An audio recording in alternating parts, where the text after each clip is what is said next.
Hey, salut, j'espère que vous allez bien. C'est moi, Jonathan de l'agence EXP, puis aujourd'hui, on a Jean-Philippe de la Prairie qui nous demande comment reconnaître si tu travailles avec un courtier qui travaille pour toi. La première chose que je te dirais, Jean-Philippe, c'est quand tu vas le rencontrer, pose-lui des questions. Parce que la réalité des choses, c'est que tu pourrais avoir un courtier qui travaille pour toi, mais qui ne fit pas avec ton type de personnalité. Puis je m'explique. C'est que des fois, tu auras besoin d'avoir des comptes rendus à toutes les semaines.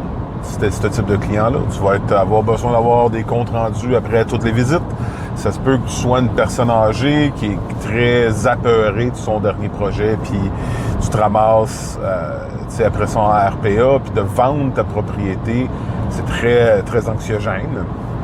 Donc, a priori, ça serait de discuter avec ce courtier-là, puis de prendre le temps de lui poser les questions, puis de voir comment est-ce qu'il va s'arrimer avec les réponses qu'il va te donner face à tes valeurs. Je pense qu'à la base, c'est la première des choses que tu devrais faire. La deuxième des choses que tu devrais faire, c'est que dans mon cas, à moi, j'ai aucun problème à appeler des anciens clients avec parce que pour la grande majorité de mes clients, je deviens quasiment des amis.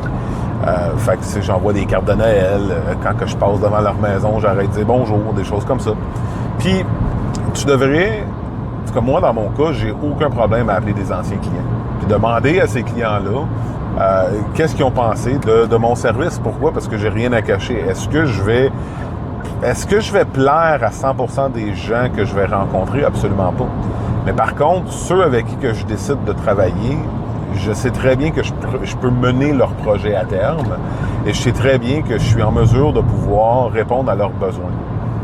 Donc, parce que j'ai appris avec les années à dire oui, moi comme courtier, mais aussi à dire non, parce que ça sert ni à moi, ni aux clients que j'essaye de desservir s'il y a des choses qui, à la base, on est incompatibles. Donc, à partir de ce moment-là, une autre des choses que tu peux faire, c'est que tu peux aller voir ces Google Reviews.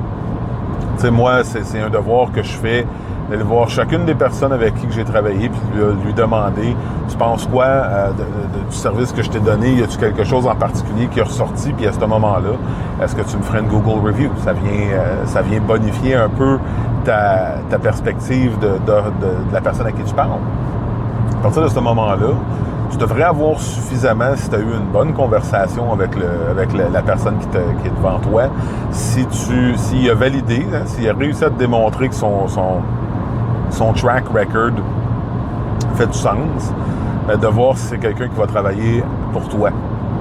Tu sais, je te dirais que dans certains cas, pour travailler avec beaucoup de différents types de personnes, tu sais, si je suis trop patient puis tout le kit, ben on risque de passer par-dessus la maison. Donc moi, je dois être en mesure de pouvoir lire mon client adéquatement. Il y en a d'autres, mettons, je travaille avec des investisseurs, c'est pas du tout le même type d'attitude, mais il y a certains cas, comme peut-être toi où lorsque tu dois prendre ton temps pour acheter ou pour vendre ta maison, tu dois t'assurer que les choses sont bien expliquées, que lorsque tu visites, qu'on prend le temps de te montrer les situations potentiellement problématiques avant de faire venir une inspection. Tu veux aussi avoir quelqu'un qui connaît ce qu'il fait, pas juste une pancarte.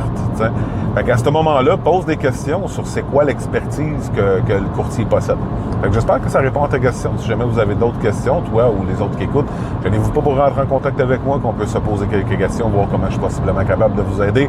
Entre-temps, prenez soin de vous autres, puis à la prochaine. Salut, bye!